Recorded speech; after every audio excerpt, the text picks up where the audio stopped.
All right, welcome back to the Ottawa studios of Inside My Canoe Head. I am your host, Dr. D. Today, we're going to talk about security, safety, and the need to fight. So sit back, grab yourself your favorite beverage. Let's get at it.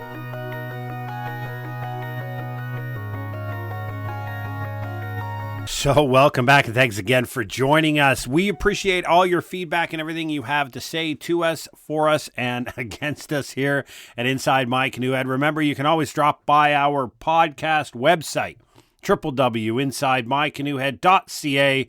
Everything you need is there. Thanks again. Welcome to this wonderful March where I swear I don't know where you live, but where I live, this season is having an identity crisis right now. It doesn't know if it wants to stay cold or let the spring emerge. But daylight savings time's a ridiculous concept in a modern technologically enabled society. But here we are, another hour popping around, and most of us are still trying to figure out what the clocks are supposed to say. But here you are, listening to an incredible podcast brought to you free of charge from the incredible city of Ottawa, Ontario. Today we are talking about safety and security. Why is this important? Well, we have to have the uncomfortable conversation, the uncomfortable reality that every once in a while things don't go the way you want them to go. There are nefarious individuals in the world, whether they be charlatans online or whether they be somebody at your front door or confronting you in a Walmart parking lot. There are nefarious people in this world. And we have to understand that what you can do about others' actions is pretty close to zero.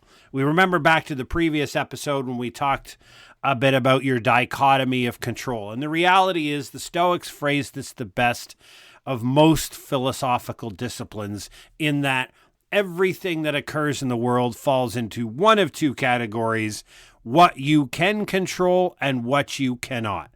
And often is a quote that I use from the Stoics, and it's a bit of a, bastardized quote a bit, but it basically means very little is within your control, and that is precisely all you need to be successful. And that means you can't control somebody else's actions, but you can most certainly control your response to their actions. And whether we're talking about previous episode when we talk about your mental health and having emotional intelligence and not allowing other people to affect your emotional state, or whether it's something else along that lines, all that we know here at Inside My Canoe Head in our significant study and research into human behavior is it's all up to you. It really is. So when we're talking about safety and security, there's a number of things that you can do, and that's what we're going to present to you here today. We're going to bottle up what is within your control to give you a set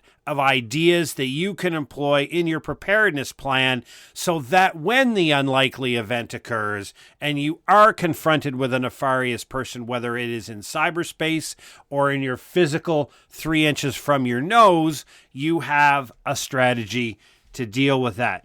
The foundation of your preparedness plan is grounded in sheltering in place. We talk about that in our book. We talk about that in our online video course, both of which are available at preparednesslabs.ca.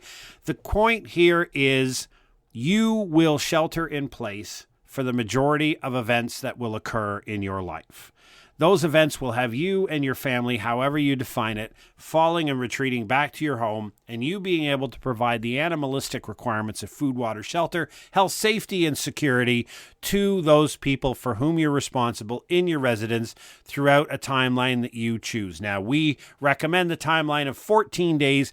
That's not because it sounds cool. That's because it's based upon significant research done in North America on the timeline to bring back and bring critical infrastructure back online. The 94% of the time, critical infrastructure is back up and running in urban and suburban areas in North America in 14 days or less. So if you plan for 14 days sheltering in place, you will be right 94% of the time. I think those are pretty good odds.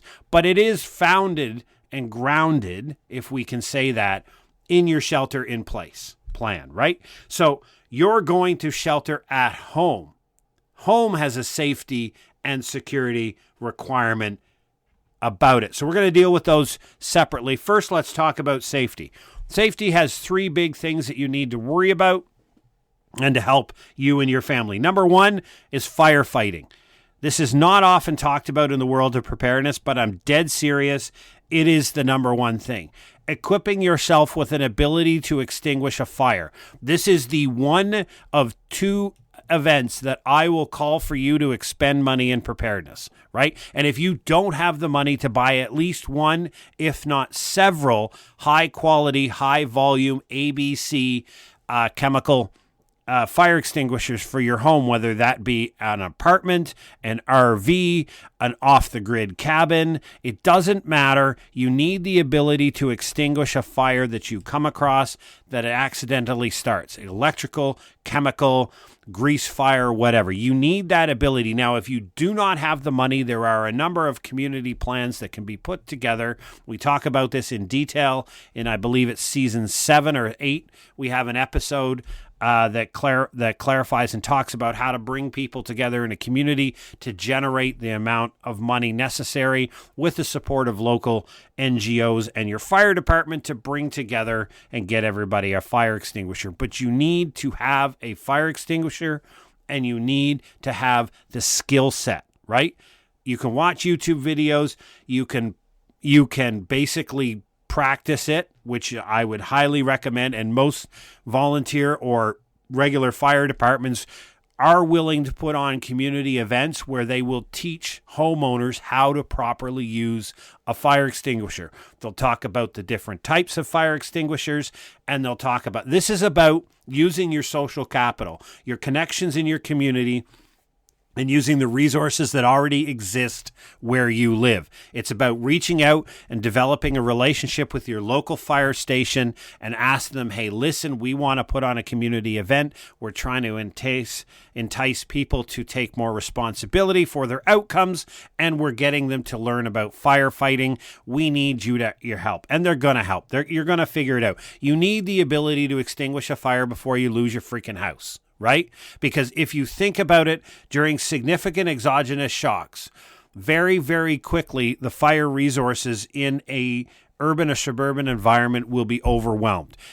Whether or not you call 911, you're likely not to A, get an answer, or B, be able to have any fire dispatch. It may be hours before a fire truck or a fire asset can be directed to your location. What are you going to do? That's not the time to figure out that, hey, I can't put out a fire. No, this is where you need to lean in on the safety side and get that fire solved. The second one is insurance. And I talked about this on a podcast when I flew down and I was a guest at the Matter of Facts podcast in Halifax. Great if you're a blue noser like me and you're from Nova Scotia, or if you're looking for a great podcast about the East Coast, it's called Matter of Facts, FAX. It's available on all platforms. I was a guest there, and they asked me what's the number one thing homeowners could do if they did nothing else.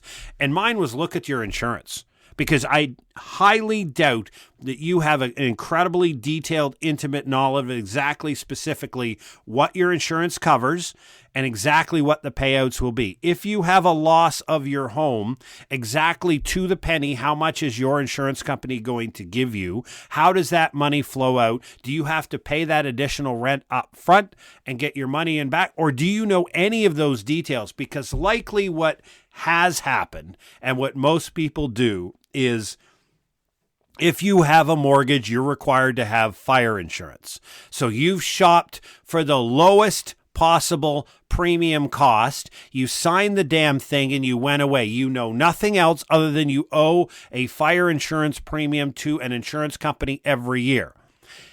The unfortunate part is when you have a loss, that's when you figure out that you bought the lowest possible insurance coverage available, and now you are SOL, to be politically correct, about a whole bunch of things that you didn't understand.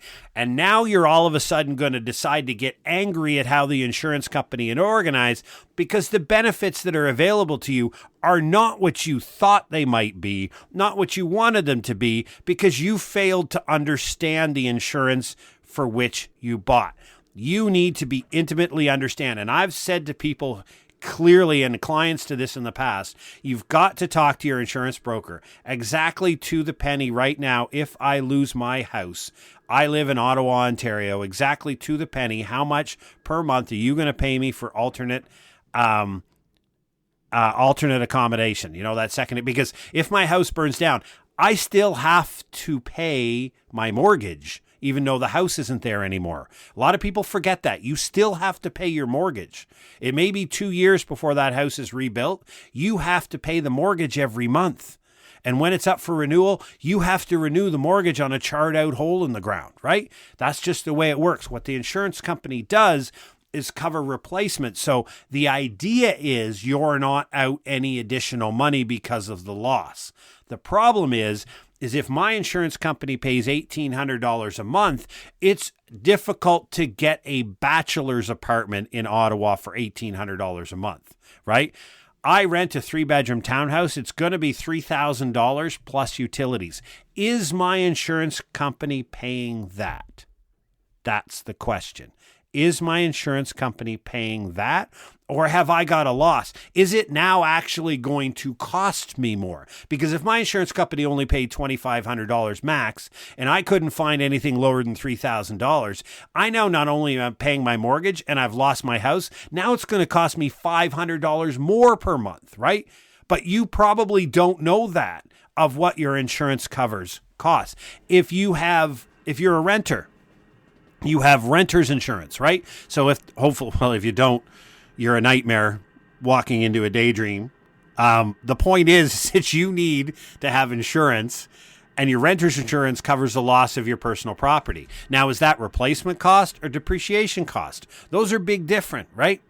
If everything is depreciation cost, you may find yourself getting $1.50 on a $10 item, but you can't replace the $10 item, and now you're really angry at your insurance, but this is the policy you signed because you never took the time to understand it. So it sounds like a rant. It is, because it's all in your court. You're signing insurance. You're getting the insurance you want and you paid for. So don't be angry when it turns out that you get exactly what you paid for. So sort your insurance out. But the last one is really important, is information. The biggest part of safety is understanding what's going on around you. Understanding, number one, what is going on from your municipal government. We understand in disaster that it's all local, and the most important level of government that you're going to interact with is whatever your municipal level is. So when you're looking at safety and information, what we're recommending to everybody here, and this is based upon research, is that you go out and you find out how your municipality intends to talk to you in times of emergency. Will they be using their website? Will they be using social media? And if so, which channel on social media? And will they be using radio? And if so, what radio station? And how frequently will they be communicating with you? This is the information that it's your responsibility to go out and find ahead of time. And if your municipality can't answer that, again, here's the impetus for you to be involved in change and advise them that, yeah, in fact, they do need to have a very precise communication plan in place prior to any event occurring, so that the population knows when the balloon goes up, when the shizzy hits the fizzy, I need to go to this piece of social media and this radio station to draw information on what my society is telling me. Now, I have a shelter-in-place plan. I necessarily don't need anybody's help. But for situational awareness, I want to know what my municipality is up to. What are they going to do? If they need to flush the water system within the city and they're going to shut off access to potable water for 6 hours, it'd be kind of nice for me to know that ahead of time so that I can make arrangements. Find out where the information is going to come from, what sources they're going to be used. Tune into those sources. The other one is find trusted sources of information in your society, right? We know that social media, the news, it's all full of misinformation and disinformation. So you get disinformation, which is the intentional release of incorrect information on media, journalism. You get it from governments and you get it from social media. So somewhere in there, it is your responsibility to find a trusted voice, a trusted source of information to find out what's truly going on the ground without emotional at it, without an analysis from a journalist, but the actual source data. Where do you get it from? In the book, we talk about it. In the video course, we talk about in detail different strategies. But basically, encompassing safety is your animalistic requirement. We want you to be able to fight a fire. We want you to be able to understand your insurance intimately so you exactly know the coverage that you've paid for and you know exactly what to do when you have a loss. And the last one is information. Where are you getting your information and who is a trusted source? Solve that issue. You'll know what's going on. You can deal with your local emergencies and you know what happens when you have a total and catastrophic loss. That is safety. Now, security.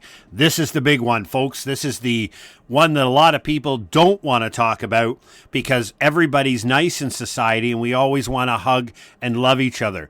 But if you see the divisions that we have in society right now, the level of protest, that is just showing you how an event on the other side of the world can get people to cause violence on other people here in Canada.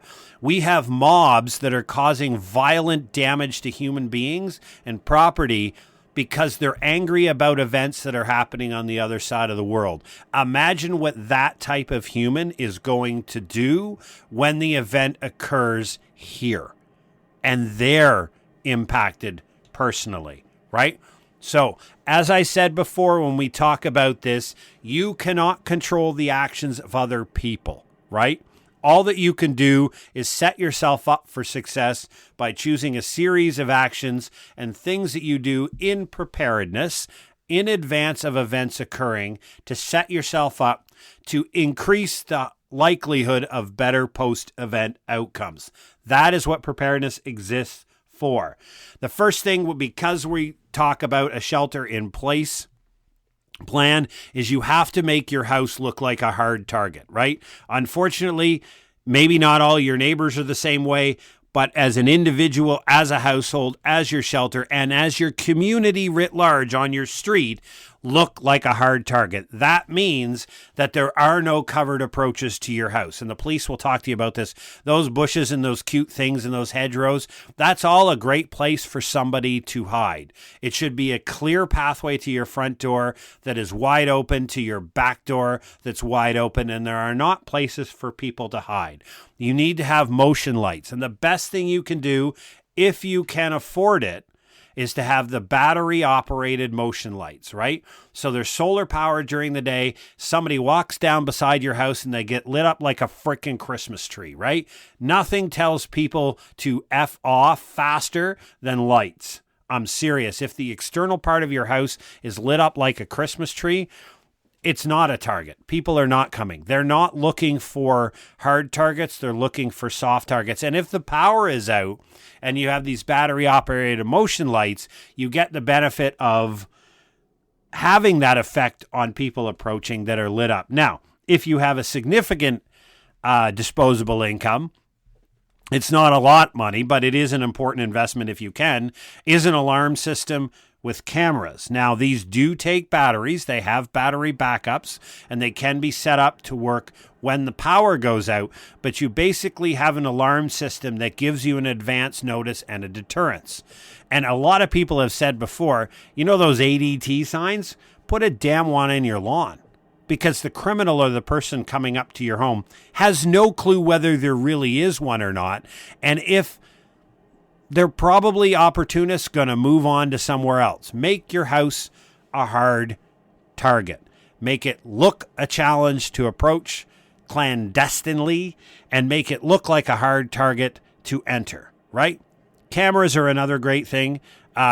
Doorbell cameras are a wonderful thing. I've got one on my house. It's really simple. Ring charges me $65 a year to record all of that data on it, and I can have a conversation with anybody at the door, talk to them, see what they're up to, see what they need. It's all run on battery power, so it doesn't matter whether the power goes out or not. My internet has a battery backup. Perfect if you can set that up. So my home Wi-Fi does not go down when the power goes down, right? It's up and running and it stays up and running. And because of that, my cameras stay up and running. And so I can see everything that's going on should I need. So when the motion light goes on, guess what else happens? It triggers the camera. So imagine you walk into my backyard thinking you're going to sneak around the back of my house. Boom, you're lit up like a Christmas tree. And then a high resolution camera picks you up. And we don't hide the cameras. The cameras are wide open. I want you to see that your picture has been taken. I want you to see you're on film. And if I happen to see with a Ring doorbell, so what I get is I get a notification through my security system that the light's gone off and the camera's turned on, right? So I immediately know something is in my backyard at 3:00 in the morning. And within 10 seconds or so, I'm talking to you. I'm asking you what you're doing back there. I'm telling you you're on camera. And 99% of the time when stuff like that occurs, the person isn't even there by the time I get to it because the light and the camera has sent them to a softer target. Very, very simple. Now, if you don't have alarms and you don't have the portable lights, make sure your locks work. Make sure you have window locks. Make sure you take an old busted up piece of wood that you can find somewhere and put it as a slide lock in your sliding doors, right? All that you're doing with that level of security that costs no money is you're making it difficult for a thief of opportunity. These are the ones that will come around and check your doors on your car, right? It's happened a couple of times on my street here in Ottawa, Ontario, where thieves have gone down the street at 2 or 3 in the morning, and all they're doing is checking the doors on the cars, right? If it's locked, they keep going.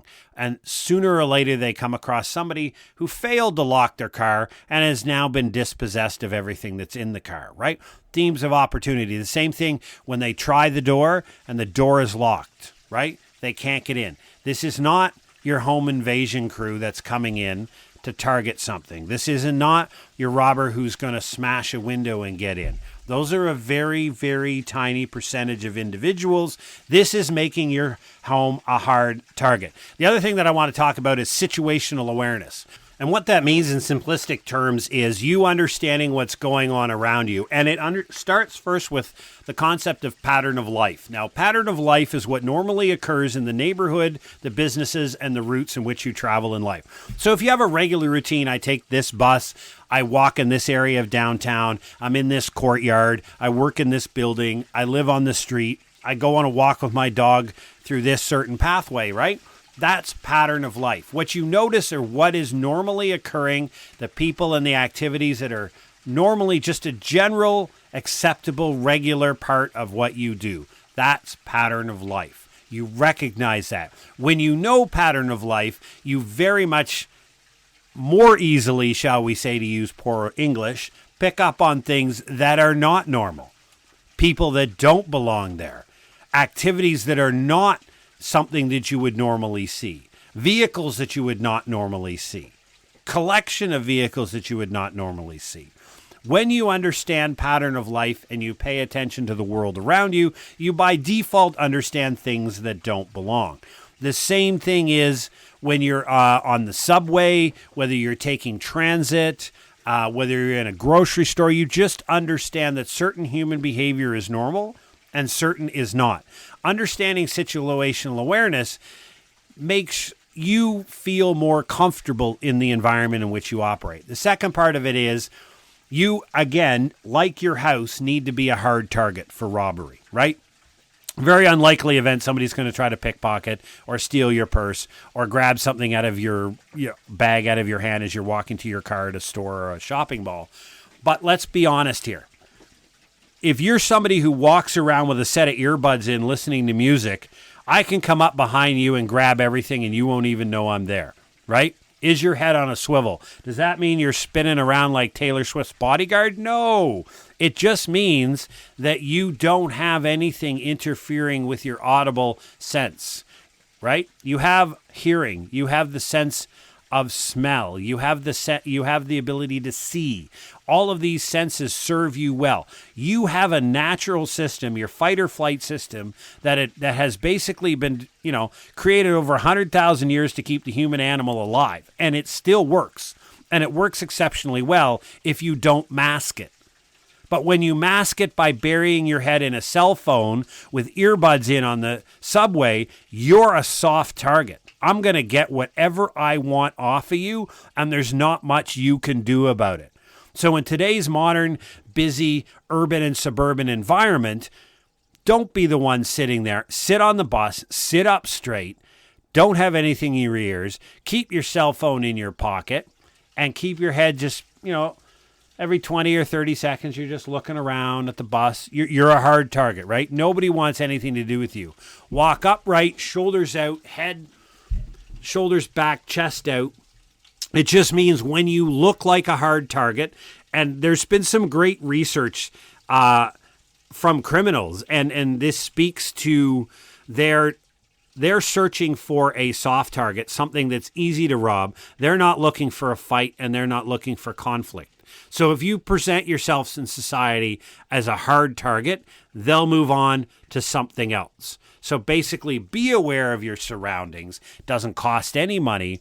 Get the damn earbuds out of your freaking ears. Or if they're in there, don't be playing anything, which is dumb in its first spot, right? Be situationally aware. Be aware of your surroundings. Understand the pattern of life. Recognize what's not normal and avoid it. It's really not that difficult, right? That is a big thing to learn. It costs no money. It just means pay attention to my surroundings when I'm in a position where there is a potential increased likelihood of nefarious actions. The last part is fighting. Now, I'm going to talk about this in a blunt format, right? I'm going to be unapologetically graphic. So let's be clear. There is a very small potential that you will ever be offered violence, right? Very, very small potential. But in the unlikely event that you are offered violence by another human being and you do not have the ability to escape, what is your intent, right?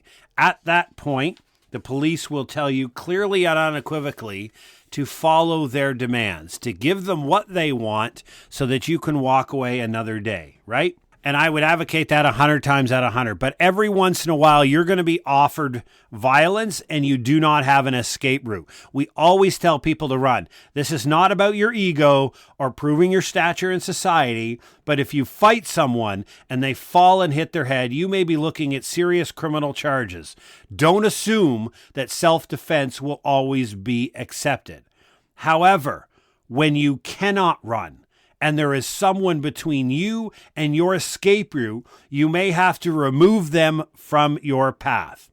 Respect laws in your areas, use the minimum force necessary, but seek training, either in an online sense from where you can from free sources or pay for training.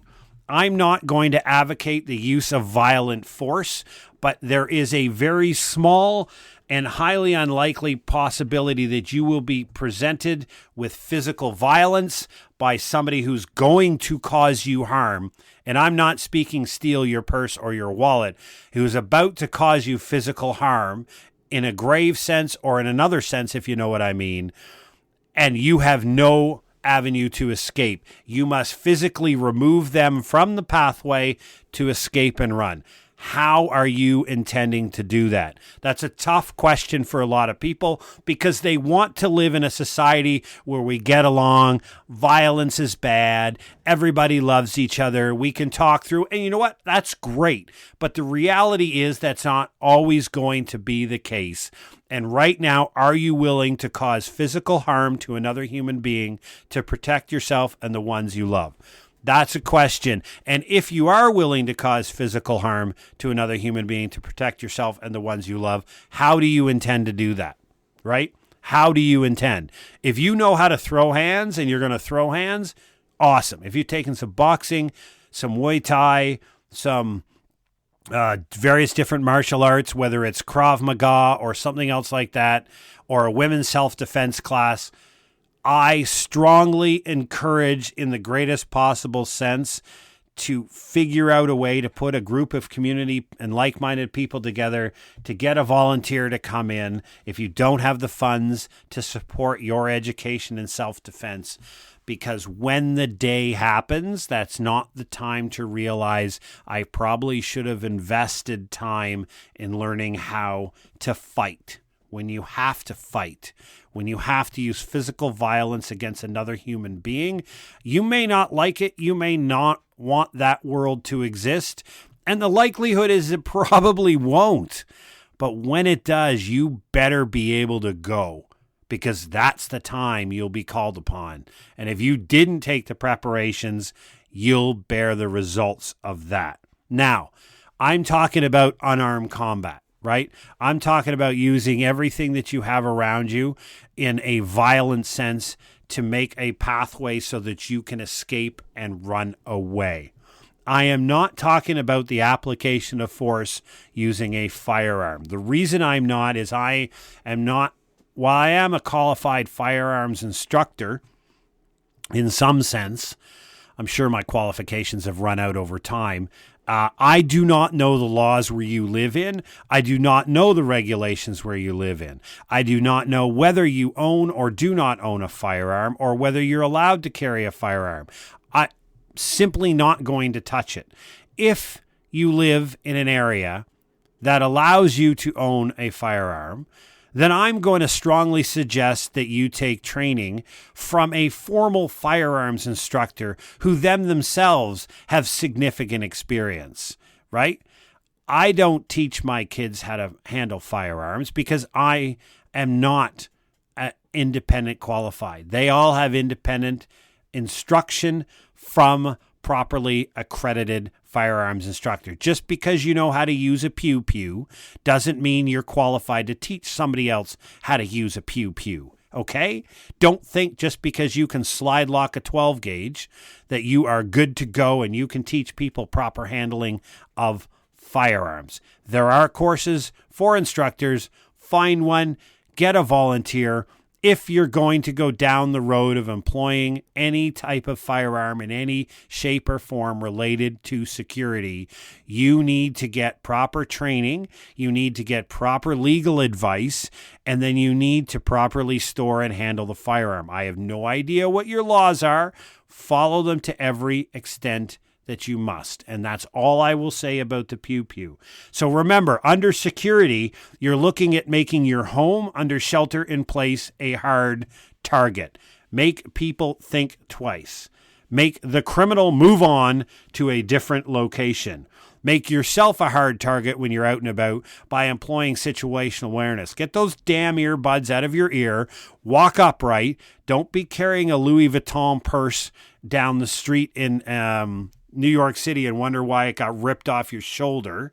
It doesn't matter whether you think the world is nice or not. Nobody cares. You just don't make yourself look like a target, and you will be largely left alone.